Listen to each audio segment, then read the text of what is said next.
आज question our की हम लोग दूसरी कड़ी स्टार्ट कर रहे हैं और इसमें हमारे पास पुनः दो विद्यार्थी आए हुए हैं और इन दो विद्यार्थियों को मैं परिचय करा दूं। ये विद्यार्थी हैं राजकुमार, मेरे ही गांव से संबंध रखते हैं, मेरे ही गांव के हैं। और ये बच्चे हैं सोनू तिवारी और इन्होंने पॉलिटेक्निक किया हुआ है।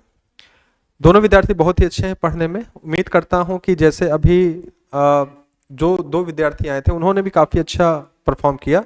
मैं चाहता हूं कि उसी तरह का क्वेश्चन और इनसे भी चलाया जाए। और क्वेश्चन और की शुरुआत से पहले हम आपको एक जानकारी दे दें फिर से कि यूपीपीसीएस 2024 का जो रिजल्ट कल आया है उसमें हमारे 4 बच्चों का क्या हुआ है, सिलेक्शन हुआ है। और 4 बच्चे जो हैं उनके मैं नाम भी आपको ले लूँ। पिछली बार का जो क्वेश्चन और चलाया था आशीष सोनी ने, उनका हुआ है। दूसरे हैं ऋषि पांडे, उनका हुआ है। तौसीफ का हुआ है और मयंक त्रिपाठी का हुआ है। इस बार के जो 2024 का पद था 200 पद के आसपास निकाला गया था, लेकिन पेपर डिले होते होते 937 पद हो गए हैं।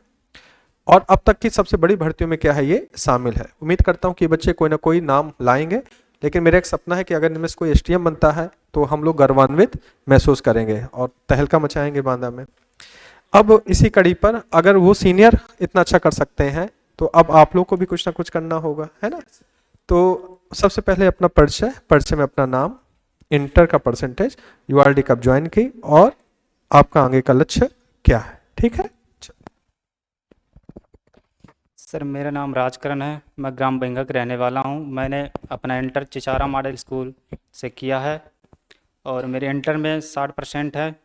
मैंने यूआरडी में 25 नवंबर को विश्व जियोग्राफी से ज्वाइन किया था।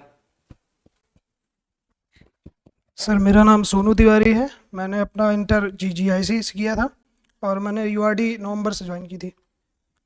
ऐसे से किया था, जैसे से किया था, वो कहीं कहीं भूल जाना होता है, ठीक है। आपको पता होना चाहिए कि जो जीएससी है वो लड़कों का स्कूल है, जो जीएससी जो है गर्ल्स का स्कूल है, ठीक है। लेकिन यहाँ पर आकर के मंच पे हम लोग सब लोग भूल जाते हैं ना जीएससी को, जो जीएससी। हाँ चलिए ये तो अभी वहाँ पर बैठ करके बहुत आसान लगता है, यहाँ पर आओ तो पैर कांपना क्या हो जाते हैं, स्टार्ट हो जाते हैं। सोचिए इंटरव्यू में क्या होगा। इंटरव्यू जो हम देने जाएंगे तो वहाँ का जो पैनल होता है, आधे तो हम ऐसे ही लड़खड़ा जाते हैं। तो शायद बात ये जो हम लोग कार्यक्रम कर रहे हैं, मुझे हिसाब से आपको क्या लगता है ये इलाहाबाद दिल्ली की कोचिंग इस तरह का कार्यक्रम चलाती है सोनू? बिल्कुल नहीं सर। सर बांदा पे ही जी उनसे क्या मतलब होता है, ये तो आपकी है कि आप इतना करते हैं लड़कों के लिए। डांटते भी हैं, डांटने का फर्क पड़ता है कुछ? बहुत फर्क पड़ता है, मोटिवेट होते हैं खुद से। आप जो क्लास में बातें करते हैं उससे मोटिवेशन मिलता है कि हमको कैसे पढ़ना है, क्या करना है। राजकांत गांव में तो अपना एक बच्चा सेलेक्ट हुआ है ना, सतीश द्विवेदी, तो एक उम्मीद तो बढ़ी है। तो निश्चित आप भी यहाँ पर आए हैं तो कुछ उम्मीदें हुई होंगी कि हाँ यार बहिंगा के हैं, यूआरडी ज्वाइन करेंगे तो हमारे पर भी एक दबाव है। तो क्या आप मेरे मान सम्मान को और बढ़ाएंगे, मान सम्मान को और बढ़ाएंगे सिलेक्ट होकर? सर अपनी तरफ से हम पूरी कोशिश करेंगे कि सर हमारे माता पिता का और हमारे गुरु का नाम ऊंचा हो। जी सर। प्रश्नों की शुरुआत करते हैं और उधर से हंसवाइएगा नहीं, है ना, क्योंकि हंसेंगे तो फिर मज़ा नहीं आएगा, है ना। और हंसना किस बात का, है ना। हमें किसी भी चीज़ में जाना है तो आप इंटरव्यू में जाते हैं तो बहुत सीरियस होकर के हम लोग को अपनी बात क्या है कहनी पड़ती है, ठीक। प्रश्नों की शुरुआत की जाए फिर, ठीक है। कुछ मैंने दर्रे पढ़ाए थे, ठीक, तो मैं चाहता हूँ अरुणाचल प्रदेश के दर्रे आप बता दीजिए। सर पहला है बोमडीला, दूसरा है चंग्याप, तीसरा है दिफू, चौथा है पंगसार। क्या आप सही कर सकते हैं सोनू दूसरे दर्रे के नाम? सर दूसरे दर्रे का नाम यांगयाप है। सोनू एक मैंने बताया था मालवा का पठार बताया था, और मालवा के पठार से यमुना की कुछ सहायक नदियां भी निकलती हैं, जिसमें से एक नदी तो अपने बांदा में भी बहती है। तो क्या वो नदियों के नाम बता सकते हैं? मालवा के पठार से सर 4 नदियाँ निकलती है। ये केन नदी निकलती है, चंबल निकलती है, सिंध निकलती है और नर्मदा निकलती है। सॉरी इस पे तो जैसे आपने नर्मदा कहा तो नर्मदा नहीं निकलती है, नर्मदा निकलती है मैकाले के पठार से, पता होना चाहिए हम लोगों को। यहाँ पर एक प्रश्न और है, हम लोग उठाते हैं इस प्रश्न को कि कुछ हम लोगों ने दर्रे पढ़े थे जिसमें से कैलाश मानसरोवर की यात्रा होती थी उत्तराखंड के दर्रों से होकर के। तो क्या उनका आप नाम बता सकते हैं उत्तराखंड के दर्रों का? सर उत्तराखंड और चीन के मध्य 4 दर्रे स्थित हैं, जिनमें लिपुलेख, नीति, माना, थगाला, इन चारों दर्रों से होकर के कैलाश मानसरोवर की यात्रा की जा सकती है। अभी एक दर्रा सोनू समझौता हुआ है चीन को लेकर के, और बताना वो दर्रा कौन सा हो, किस राज्य में स्थित।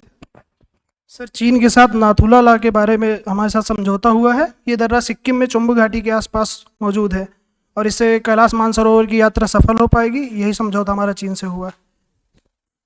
अच्छा, एक प्रश्न पूछते हैं कि जैसे मृदा मैंने कल पढ़ाया था आप लोग को, तो वैसे देखा जाए तो प्रायद्वीपीय पठार जो है चट्टानों से बना है, और ये बताया था कि जहाँ चट्टानें होती हैं उसके अपर्दन ऑप्शन से हमेशा लाल मिट्टी मिलती है। लेकिन हमने देखा कि प्रायद्वीपीय पठार में खासतौर पे मध्य प्रदेश, महाराष्ट्र और गुजरात में काली मिट्टी मिलती है, तो उसका बता सकते हैं क्यों मिलती है, क्या कारण है काली मिट्टी मिलने का? सर जब भारत दक्षिण पूरी क्षेत्र की यात्रा कर रहा था तब मेडागास्कर के पास रीयूनियन पर ज्वालामुखी उद्गार हुआ, जिससे जो ज्वालामुखी उद्गार से लावा निकला तो वो उत्तरी भारत के दक्कन पठारों में ट्रैप हो गया, जिससे पठार से अपर्दन और अपक्षयन से काली मिट्टी का निर्माण हुआ है, जो कि महाराष्ट्र, गुजरात और एमपी के कुछ क्षेत्र में फैली हुई है। ये जो चट्टान बनी, ज्वालामुखी चट्टान बनी, इसका कुछ नाम बता सकते हैं आप? सर ढक्कन चट्टानें बनी हैं और दूसरा बैसाल की चट्टानें बनी हैं। बैसाल चट्टानें, ग्रेनाइट की चट्टानें बनी हैं। जी सर। यानी क्या रखेगा, जो बेसाल्ट होती है, बेसाल्ट रॉक होती है, इसी का अपक्षयन से हमेशा काली मिट्टी का निर्माण होता है। एक प्रश्न है यहाँ पर, मैंने आपको एक लेटराइट मिट्टी बताई थी, लेटराइट, तो लेटराइजेशन बता सकते हैं क्या होता है लेटराइजेशन? लेटराइजेशन प्रक्रिया तब होती है जब बारिश होती है तो सिल्का घुल के नीचे चली जाती है और एफी आयरन के गुण जिसके कारण ये मिट्टी लाल हो जाती है। ये मुझको आप बताइए कि मैंने आपको गंगा नदी तंत्र बताया था, तो क्या गंगा नदी तंत्र आप मुझको मुंह जबानी बता सकते हैं, सहायक नदियां गंगा नदी तंत्र की? सर गंगा नदी का उद्गम अलकनंदना और भागीरथी के मिलने पर होता है देवप्रयाग में। फिर गंगा नदी की पहली सहायक नदी है रामगंगा, दूसरी है सहायक नदी यमुना, और फिर सहायक नदी है गोमती, घग्गर, फिर गंडक की एक यहाँ से आती है दक्षिण साइड से कोसी नदी, सोन नदी, और आगे चल के मिलती है इसमें कोसी नदी, जैसे बिहार का शोक भी कहते हैं। और फिर ये पश्चिम बंगाल में बहते हुए बांग्लादेश में पद्मा के नाम से जानी जाती है। ये यमुना नदी से मिल जाती है ब्रह्मपुत्र से, और ये बंगाल की खाड़ी में गिरती है। इसमें एक नदी आती है यमुना भी नीचे से आती है, तो यमुना की सहायक नदियां बता सकते हैं? जी, यमुना की सहायक नदी है, मालवा की पठार से 4 नदी निकलती हैं, चंबल, बेतवा, केन, सिंध। यहाँ पर सोनू चंबल जो नदी है इसमें कुछ बांध भी स्थित हैं, तो वो बांध बता सकते हैं आप मुझे? सर महात्मा गांधी बांध और महाराणा प्रताप बांध और जवाहर सागर बांध। देखिए बार बार आपसे कह रहा हूँ कि हंसिए नहीं, अगर हंसेंगे तो ना तो दिक्कत होगी। अगर आता है तो आप यहाँ पर आकर के बोलिए भाई, आप वहाँ पर हंसना बहुत आसान होता है और यहाँ हंसने के लिए थोड़ा बैठाया जा रहा है, या तो फिर वही कि जिनको पार्टिसिपेट करना है वही रुके, बाकी लोग चले जाएं। भाई यहाँ पर हम लोग एक बहुत बड़ा काम कर रहे हैं और हम लोग को सबसे बड़ी आदत होती है हंसना। हर बात में हम लोग क्या कर देते हैं, हंस देते हैं।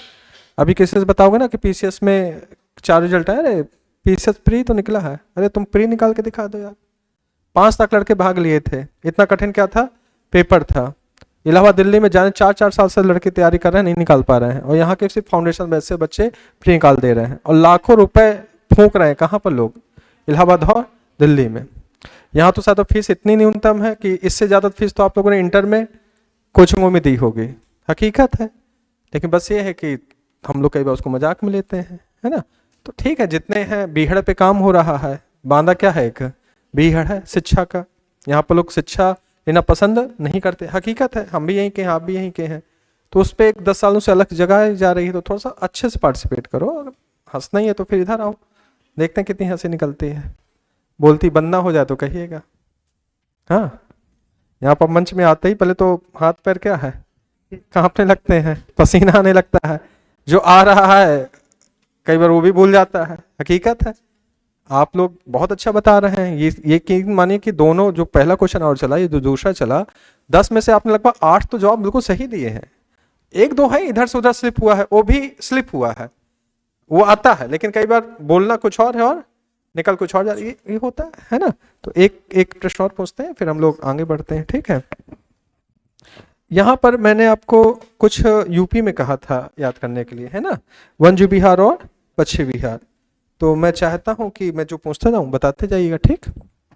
चंद्रप्रभा वंजू विहार, चंदौली, किशनपुर वंजू विहार। लखीमपुर खीरी, 5 क्वेश्चन पूछेंगे, ठीक। कतरनिया घाट, बहराइच, रानीपुर वंजू विहार, ये चित्रकूट, चंद्रशेखर आजाद पश्चिम विहार, उन्नाव, सोनू 5 क्वेश्चन आपसे भी होंगे। लाख बहोसी पश्चिम विहार, लाख बहोसी लखीमपुर खीरी, कन्नौज, पार्वती अरंगा पश्चिम विहार, पार्वती गोंडा, सांडी पश्चिम विहार। सांडी पश्चिम विहार बहराइच, सांडी पश्चिम विहार बता सकते हैं? जी सर, हरदोई। चलिए एक अंतिम प्रश्न पूछते हैं, देखते हैं क्या जवाब दे पाएंगे। सोनू अंतिम प्रश्न है, चंद्रप्रभा वंजू विहार। सर चंदौली, चलिए एक प्रश्न और पूछ लेते हैं, किशनपुर वंजू विहार, और लखीमपुर खीरी। है ना। देखिए हकीकत है, यहाँ पर आकर के अच्छे अच्छे प्रश्न आ रहा है, लेकिन प्रश्न भूल जा रहा है। कई बार तो ऐसा होगा आपसे नाम पूछोगे, आप अपना नाम भूल जाएंगे। ये स्टेज बहुत बड़ी बात होती है, स्टेज फोबिया सबको होता है, खासतौर पे यूपी बोर्ड पे तो बहुत ज़्यादा होता है। यूपी बोर्ड में तो अधिकतर हमारी सबसे बड़ी कमी है कि हमें टीचर बोलने का मौका नहीं देते हैं, वो कमियां यहाँ तक चली आ रही हैं। तो मैं धन्यवाद देता हूँ दोनों विद्यार्थियों का। राजकरण नाम है आज आपका, मैं राजकुमार बोल देता था, ठीक है। और सोनू तिवारी, और दोनों विद्यार्थी ने काफ़ी अच्छे से क्वेश्चन आवर को पार्टिसिपेट किया। इसके बाद हम लोग एक अगला कार्यक्रम स्टार्ट करते हैं और इन बच्चों को इजाज़त देते हैं कि अपने स्थान को ग्रहण करें। धन्यवाद बेटा, धन्यवाद।